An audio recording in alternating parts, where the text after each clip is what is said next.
Good morning everybody. Shrimati Ram Kumari PG Mahila Mahavidyalaya की online classes में एक बार फिर से आप सभी का हार्दिक स्वागत। डियर स्टूडेंट, अपनी जो ऑनलाइन क्लासेज चल रही है, ये ऑनलाइन क्लासेज आपको अच्छा लग रहा होगा। घर बैठे आपको पढ़ने का मौका मिल रहा है।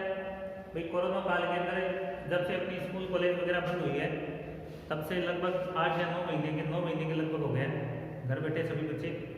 तो उम्मीद है आप लोग भी इसी कोरोना काल में ऑनलाइन पढ़ाई का आनंद ले रहे होंगे और सभी लोग स्वस्थ होंगे, घर पर होंगे, ऐसी मुझे आशा है। तो चलिए स्टूडेंट्स, अपना जो भारत का भौतिक स्वरूप है, इसका बचा हुआ भाग अपन आज पूरा करेंगे। भारत का भौतिक स्वरूप, भारत का भौतिक स्वरूप, इसके अंदर कल अपन ने पढ़ा था प्रायद्वीप के पठार का पूरा भाग अपन ने पढ़ लिया। प्रायद्वीप का पठार हो गया, उत्तर के मैदान हो गए, हिमालय पर्वत हो गया, ठीक है। इसके बाद में देखो इसका एक अगला भाग बन जाता है पश्चिमी मरुस्थल। इस भाग को अपन आज पढ़ेंगे, ठीक है। पश्चिमी मरुस्थल, पश्चिमी मरुस्थल है किसका भाग है? ये पश्चिमी मरुस्थल जो है अफ्रीका के सहारा मरुस्थल का भाग है। अफ्रीका के सहारा मरुस्थल का भाग है, सहारा मरुस्थल का भाग है, ठीक है। सहारा मरुस्थल का कौन सा भाग है? तो आपका उत्तर जाएगा सहारा मरुस्थल का पूर्वी भाग है, ठीक है ना। ये सहारा मरुस्थल जैसे अफ्रीका महाद्वीप के अंदर जो उत्तरी अफ्रीका है, इसके लगभग सभी देशों के अंदर ये मरुस्थल पाया जाता है। और विश्व का सबसे बड़ा मरुस्थल कौन सा है? सहारा का मरुस्थल है, ठीक है ना। तो इसी प्रकार सहारा मरुस्थल का जैसे जैसे प्रसार हुआ, वैसे वैसे ये मरुस्थल जो है राजस्थान की साइड में भी बढ़ता गया। तो सहारा के मरुस्थल का भाग है, पहली बात। दूसरी बात, ये पाया कहां पर जाता है? तो ये देखो मरुस्थल जो है भारत और पाकिस्तान में पाया जाता है। भारत जो है पाकिस्तान के अंदर मुख्य रूप से पाया जाता है भारत का मरुस्थल, ठीक है। भारत में लगभग 62% भाग पर मरुस्थल है और पाकिस्तान के अंदर 38% भाग पर, ठीक है ना। मरुस्थल का 62% भारत में और 38% कहां पर है? पाकिस्तान के अंदर, ठीक है। इसके बाद में अगली बात, भारत के अंदर किस मरुस्थल को कहा जाता है? थार का मरुस्थल। भारत में क्या कहा जाता है इसको? थार का मरुस्थल। पाकिस्तान में इसको क्या कहा जाता है? पाकिस्तान में इसको बोलते हैं चोलिस्तान, ठीक है। पाकिस्तान में क्या कहा जाता है इसको? चोलिस्तान के नाम से जाना जाता है। तो डियर स्टूडेंट, भारत पाकिस्तान में पाया जाता है। भारत में थार का मरुस्थल और पाकिस्तान में इसको क्या कहते हैं? चोलिस्तान के नाम से इसको जाना गया है। इसके अलावा इसके अन्य नाम, जैसे भारत में थार का मरुस्थल या इसको महान भारतीय मरुस्थल, महान भारतीय मरुस्थल या ग्रेट डेजर्ट के नाम से भी जाना जाता है। ग्रेट डेजर्ट के नाम से भी इसको जाना जाता है। इसको पश्चिमी मरुस्थल को दो भागों में, भारत पाकिस्तान में 62%, भारत में, पाकिस्तान के अंदर इसका कितना है? 38%, पहली बात है।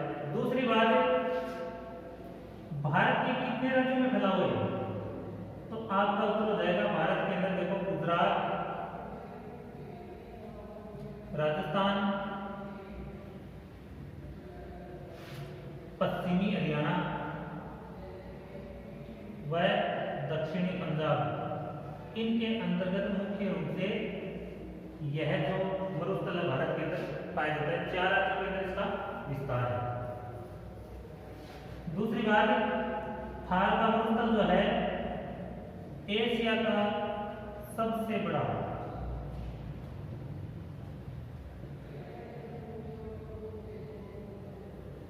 एशिया का सबसे बड़ा मरुस्थल कौन सा है भाई? थार का मरुस्थल है, ठीक है ना। एशिया का सबसे बड़ा मरुस्थल है थार का मरुस्थल, जिसका कुल क्षेत्रफल कितना है?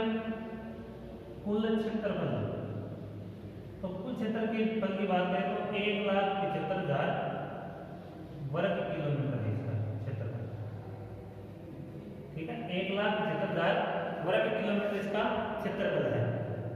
ठीक है, फिर अगर इसकी बात करें तो ये भारत के अंदर, राजस्थान के अंदर मुख्य रूप से पाया जाता है। राजस्थान के 61.11% भाग पर ये मरुस्थल पाया जाता है, और यहाँ पर राजस्थान की कुल 40% जनसंख्या निवास करती है। राजस्थान की 40% जनसंख्या कहाँ निवास करती है? राजस्थान के मरुस्थल के अंदर निवास करती है। तो जब 40% यहाँ पर जनसंख्या निवास करती है, तो देखो इसका एक फैक्ट आ गया यहाँ पर कि विश्व में सर्वाधिक आबादी वाला मरुस्थल है।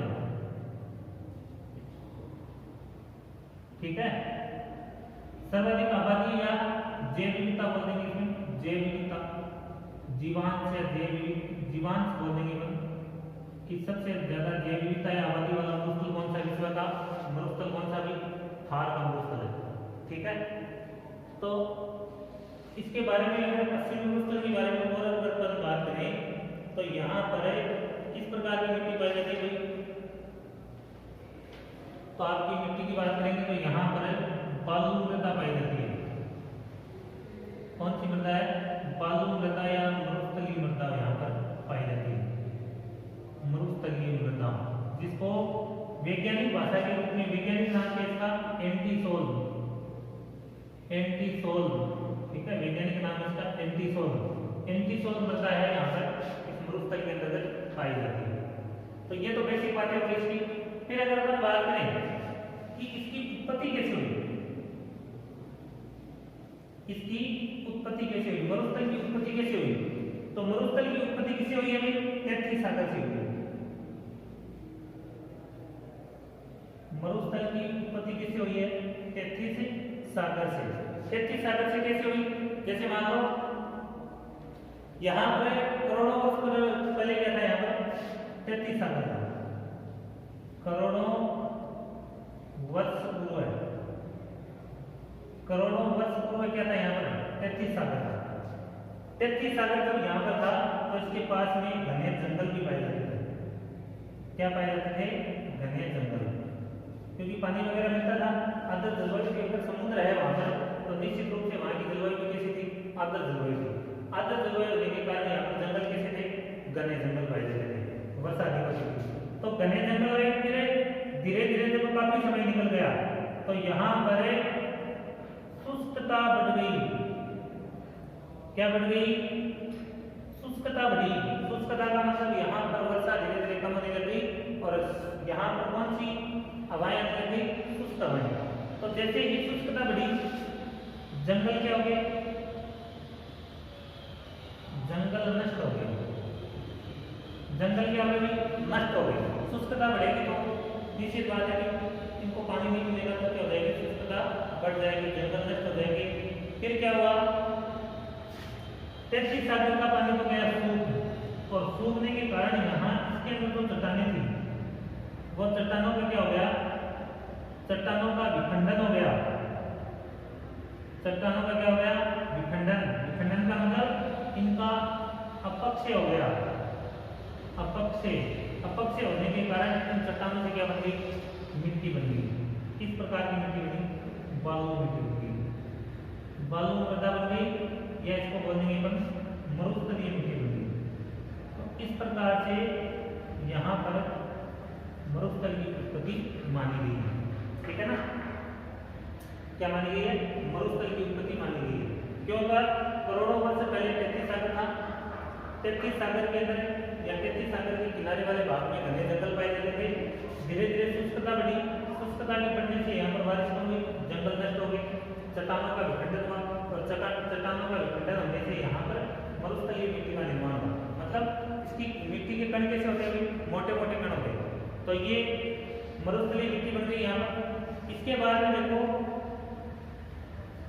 अगर कोई पूछे कि भाई क्या आपको क्या सबूत है कि यहाँ पर पहले 33 सागर था। तो उसके जो प्रमाण है वो भी मैं बताता हूँ आपको कि किस प्रकार से अपन या किस आधार पर अपन कह सकते हैं कि प्राचीन समय के अंदर यहाँ पर क्या था, 33 सागर था। तो इसके प्रमाण है, देखो 33 सागर के प्रमाण लिखो, 33 सागर के प्रमाण। क्या प्रमाण है? पहला प्रमाण है यहाँ पर अवसादी चट्टानें पाई जाती हैं। अवसादी चट्टानों की प्रधानता है, ठीक है। अवसादी चट्टानों की प्रधानता है मतलब समुद्र के नीचे वाले भाग में किस प्रकार की चट्टानें पाई जाती है? अवसादी चट्टानें ही पाई जाती है। इसलिए अपन ये कह सकते हैं कि इस मरुस्थलीय वाले भाग के अंदर पहले यहाँ पर क्या थी? अवसादी चट्टानें। दूसरा, इस भाग में पेट्रोलियम पदार्थों की दिखता है।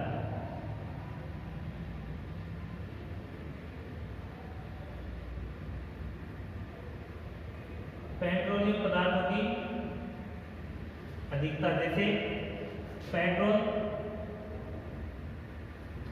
डीजल, प्राकृतिक गैस, ये इनका उत्पादन इस क्षेत्र में अधिक होता है।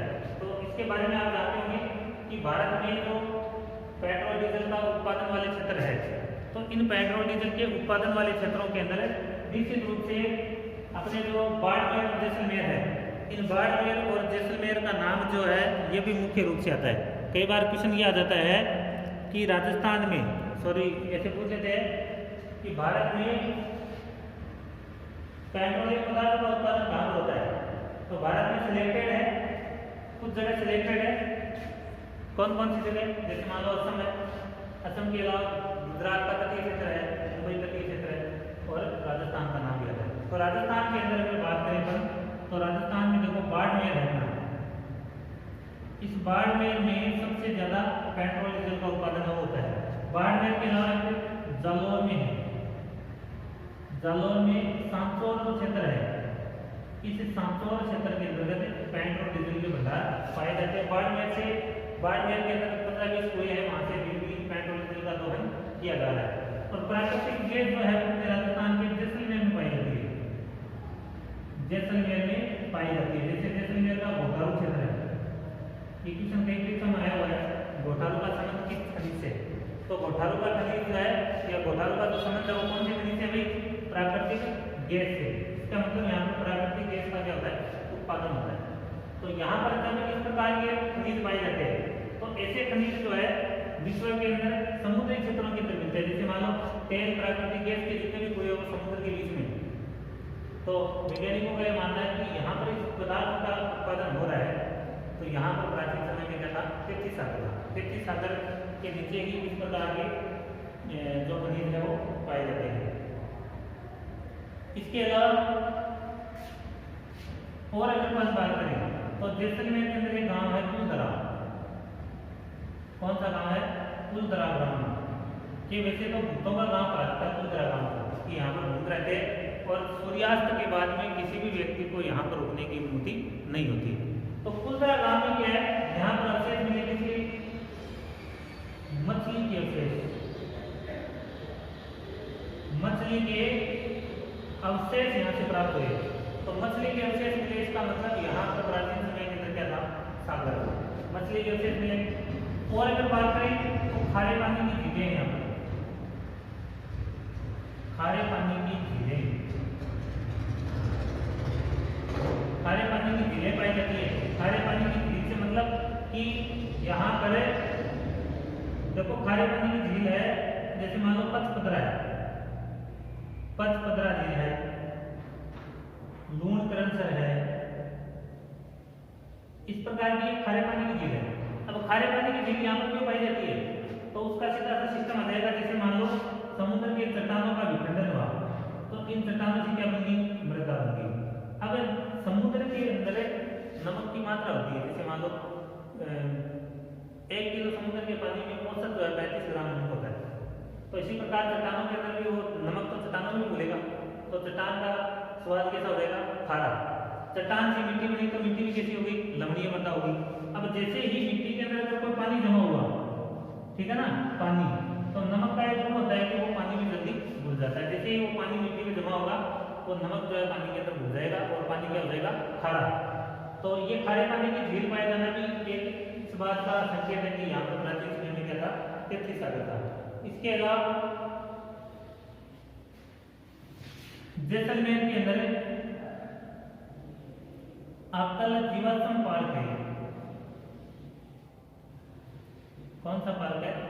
अक्कल जीवाश्म पार्क, अक्कल फोसिस वुड बोलते हैं इसको ना। तो यहाँ पर क्या है, जुरेसिक काल के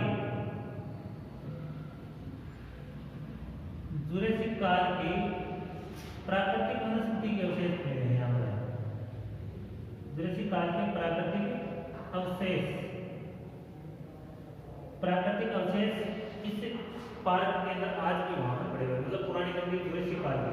तो ऐसी जो वनस्पति है वो समुद्र के अंदर पाई जाती है। तो उसका उदाहरण, तो इस प्रकार से हम कह सकते हैं कि प्राचीन समय के अंदर यहाँ पर निश्चित रूप से क्या था, तैतीस सागर था। और उसी तैतीस सागर के सूखने के बाद में धीरे धीरे यहाँ पर मरुस्थल की उत्पत्ति हुई, मतलब यहाँ की जलवायु बदल गई और शुष्कता बढ़ गई। शुष्कता बढ़ने के कारण यहाँ पर जो शुष्कता जैसे बढ़ी कि मतलब जैसे शुष्कता बढ़ी तो वहाँ पर वर्षा की मात्रा कम होगी और वर्षा की मात्रा कम होने के साथ ही यहाँ पर धीरे धीरे ये जो क्षेत्र है मरुस्थल के अंदर परिवर्तित हो गए। तो उम्मीद आप लोगों को समझ में आ गई कि पश्चिमी मरुस्थल की उत्पत्ति है वो किस प्रकार से हुई। ठीक है, चलिए आगे देखते हैं।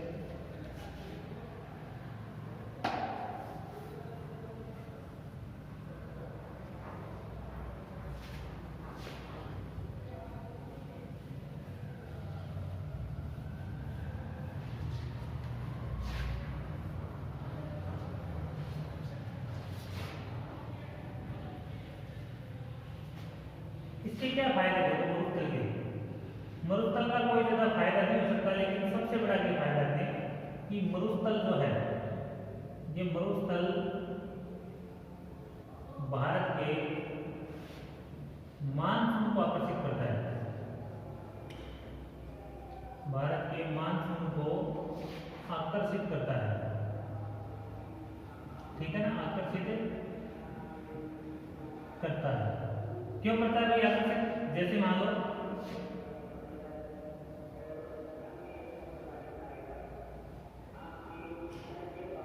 अब जैसे मान लो यहां पर ये मान लो अपना राजस्थान, ठीक है। अब इस राजस्थान के इस भाग के अंदर ये जो मरुस्थल की बात करें, यहाँ पर क्या पाया जाता है, मरुस्थल। तो इस मरुस्थल के पास में यहाँ पर जून के महीने में, जून या मई जून दोनों देखने के बाद, मई जून का जो महीना होता है सबसे गर्म होता है। तो इसके दौरान यहाँ पर 50 डिग्री सेंटीग्रेड तक तापमान चला जाता है। तो जब 50 डिग्री सेंटीग्रेड तापमान यहाँ पर हो गया तो यहाँ पर क्या होगा, न्यून दाब विकसित हो जाएगा, न्यून दाब विकसित हो जाएगा। उसी समय एक रेखा, भूमध्य रेखा, इस भूमध्य रेखा पर कौन सा दाब बनेगा, यहाँ पर दाब बनेगा उच्च दाब, क्योंकि इस भाग के अंदर टेम्परेचर क्या होता है उस समय कम और यहाँ पर क्या होता है ज्यादा। तो यहाँ पर उच्च दाब बन गया, यहाँ पर न्यून दाब। हवाओं की दिशा क्या होती है, हवा हमेशा जो है उच्च दाब से न्यून दाब की ओर चलती है, उच्च दाब से न्यून दाब की ओर, उच्च दाब से न्यून दाब की ओर चलती है, ठीक है। अब जैसे मतलब यहाँ पर न्यून दाब बना तो यहाँ से जो हवाएं चलती है इनको ये मरुस्थल अपनी ओर क्या करेगा, आकर्षित करेगा इसे। तो जब ये हवाएं समुद्र से धरातल की तरफ जाएंगी तो इन हवाओं के अंदर पानी की मात्रा क्या होती है, ज्यादा, मतलब आर्द्रता अधिक होती है। तो ये आर्द्र हवाएं धरातल पर जाकर क्या करवाती है, वर्षा करवाती है। तो इसी को मानसून कहते हैं। तो ये सबसे बड़ा फायदा देखो कि मानसून को आकर्षित करते हैं। मरुस्थल का वैसे तो उपयोग नहीं है क्योंकि जमीन बंजर होती है, लेकिन सबसे बड़ा फायदा क्या है, इसको मानसून को अपनी ओर क्या करता है, आकर्षित करता है। दूसरी बात,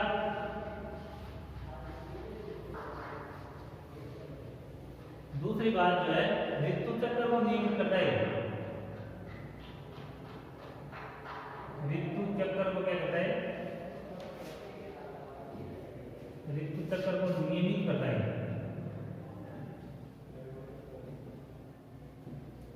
ये इसका दूसरा बेनिफिट है। पश्चिमी मरुस्थल का दूसरा फायदा क्या मिला, ऋतु चक्र को क्या कर रहा है, नियमित कर रहा है। इसके अलावा और भी यहाँ पर कई प्रकार की स्थितियां पाई जाती है जो कहीं ना कहीं अपने आम आदमी के लिए मरुस्थल क्या होता है, उपयोगी माना जाता है। अपने और अपनी तरफ से इसका कुछ ना कुछ फायदा हो निश्चित रूप से मिलता है। तो इस प्रकार से ये पश्चिमी मरुस्थल है। इसके बाद में देखते हैं अपन पश्चिमी मरुस्थल का वर्गीकरण। इसको अपन वर्गीकरण करके पूरे मरुस्थल को अपन पढ़ लेंगे ताकि आप लोगों के इससे फायदा मिल जाए। राजस्थान की जितने भी आपका तैयार हो जाएगा पश्चिमी मरुस्थल जिसमें, तो इसका पहले करेंगे अपन वर्गीकरण, पश्चिमी मरुस्थल का वर्गीकरण। तो डियर स्टूडेंट, मरुस्थल को मुख्य रूप से दो भागों में बांटा गया है। कितने भागों में बांटा गया है, दो भागों में। पहला भाग है इसका शुष्क रेतीला मरुस्थल, इसका पहला भाग है शुष्क रेतीला मरुस्थल। और इसका दूसरा जो पार्ट है उसको बोलते हैं अपन अर्ध शुष्क बांगर मैदान। ठीक है, अर्ध शुष्क बांगर मैदान, शुष्क रेतीला मरुस्थल, दो भागों में। इन दोनों भागों को एक समवर्षा रेखा के आधार पर अलग किया गया है। तो वो रेखा है 25 सेंटीमीटर या 250 मिलीमीटर समवर्षा रेखा। ये रेखा जो है इन दोनों भागों को क्या करती है, अलग करती है।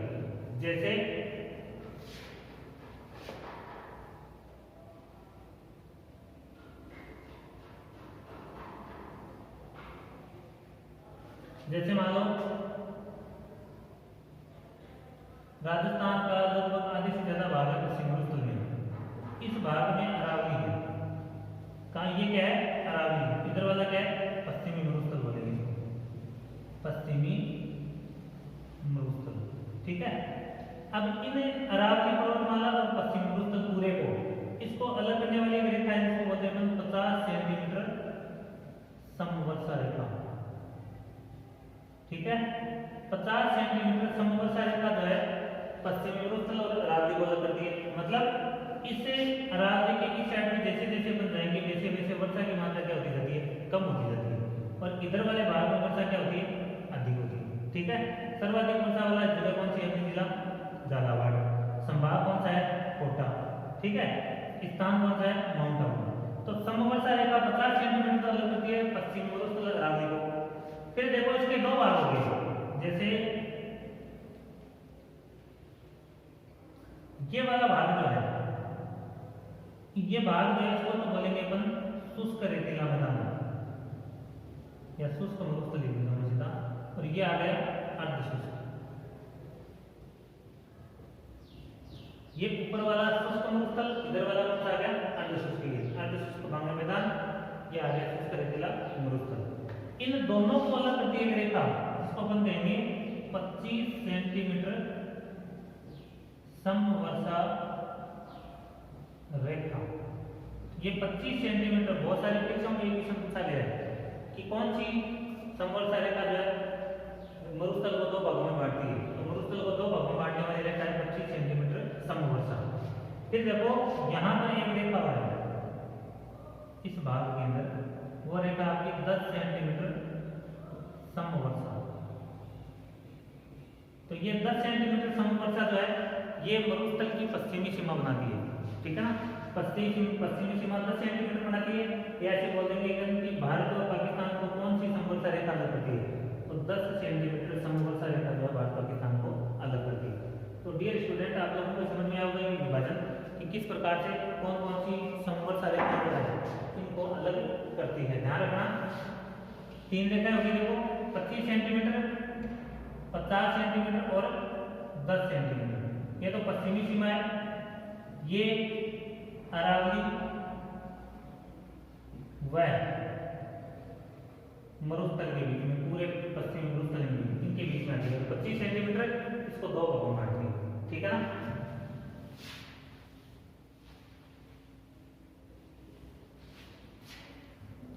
फिर देखो शुष्क रेतीला मरुस्थल को फिर से दो भागों में बांटा गया। इसका पहला भाग आ जाएगा बालू का स्तूप मुक्त क्षेत्र, और एक आ जाएगा बालू का स्तूप युक्त क्षेत्र, ठीक है। ये दो भाग तो इसके आ गए, ठीक है। और ये जो अर्धशुष्क बांगर के मैदान है, इसको मुख्य रूप से चार भागों में बांटा गया है। कितने भागों में बांटा गया है? चार। इसमें एक तो आ गया घग्गर का मैदान,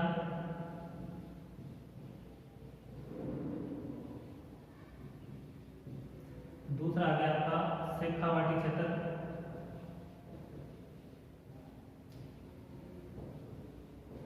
तीन नंबर पे आ जाएगा नागौरी उच्च भूमि,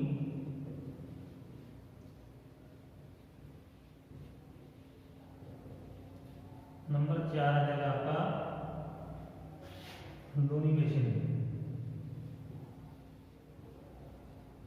लोनी बेसिन या इसको गोडवाड़ क्षेत्र भी कहा जाता है, गोडवाड़ क्षेत्र या गोडवाड़ प्रदेश होगी। इस प्रकार से अर्धशुष्क जो बांगर मैदान है उसके 4 भाग है, और रेतीला शुष्क मैदान के कितने?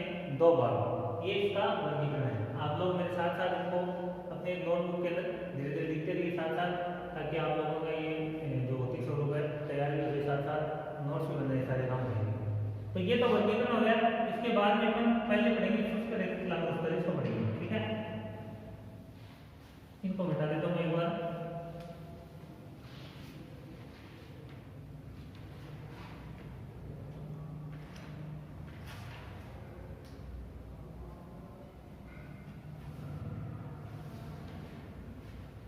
शुष्क रेतीला मरुस्थल,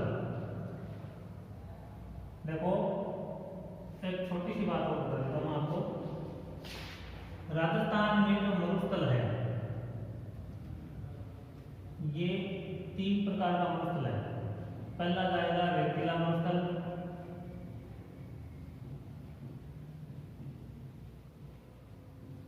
दूसरा आ गया आपका पथरीला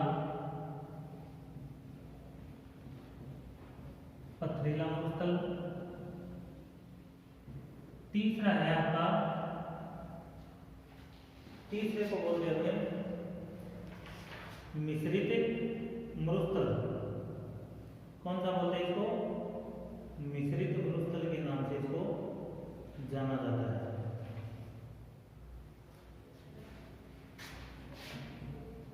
मिश्रित मरुस्थल, इनके नाम भी अलग अलग है। इसको तो कहा गया रेत, इसको कहा गया हमादा, और इसको कहा जाता है इर्ग। 3 नाम है, ध्यान रखना इसका। रेतीला मरुस्थल इर्ग, पथरीला मरुस्थल हमादा, और मिश्रित मरुस्थल कौन सा होता है? रेत। मतलब इसके अंदर कुछ जगह रेत के टीले पाए जाते हैं, कई जगह पथरीला मरुस्थल पाया जाता है, उसको रेत के नाम से जाना जाता है। तो इस प्रकार का शुष्क रेतीला मरुस्थल है, शुष्क रेतीला मरुस्थल। इस शुष्क रेतीला मरुस्थल के अंतर्गत महान मरुस्थल पाए जाते हैं, रेत के बड़े बड़े टीले पाए जाते हैं। राजस्थान में जो इसका विस्तार है वो जैसलमेर,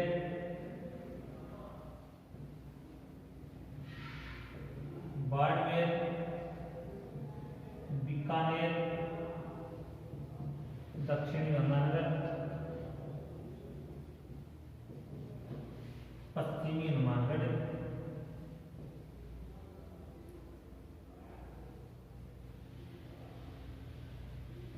पश्चिमी नागौर, पश्चिमी चूरू, इन जिलों के अंदर इसका विस्तार पाया जाता है। 3, 6 और 1, 7, इन 7 जिलों के अंदर इसका मुख्य रूप से विस्तार है वो पाया जाता है, ठीक है ना।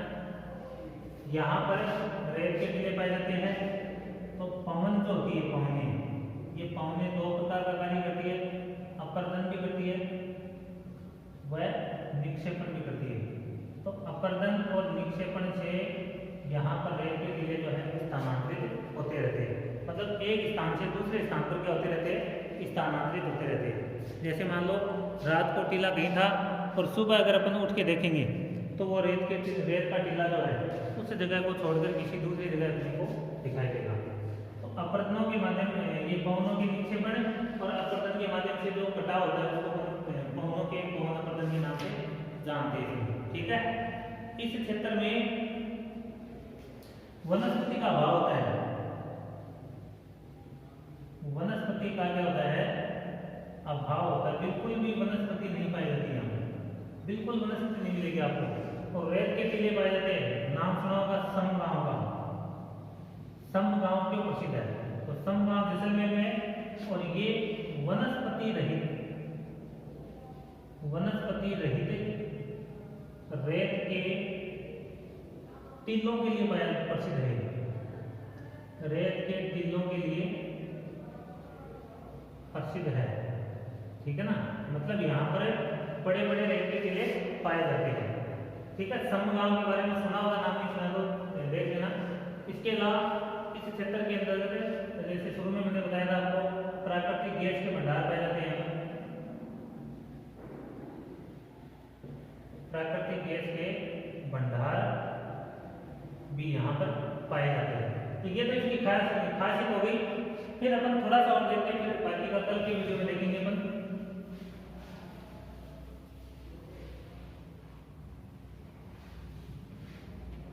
शुष्क रेतीला मरुस्थल,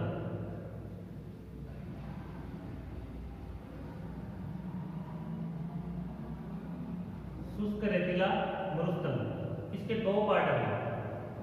कितने पार्ट इसके, दो। एक तो है बालू का